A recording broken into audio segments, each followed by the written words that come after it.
ह्रीं भुवनेश्वर्यै नमो नमः।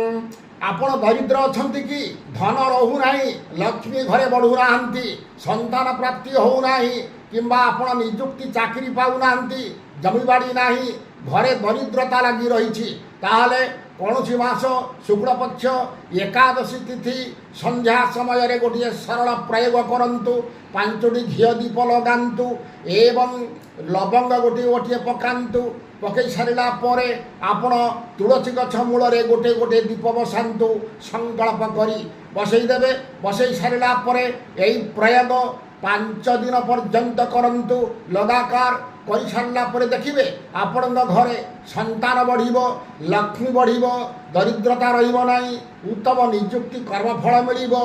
यही भली चतुर्वर्ग फल प्रदान करिवे माँ तुलसी देवी। रहुछि नमस्कार। जय जगन्नाथ, जय माँ कामाख्या।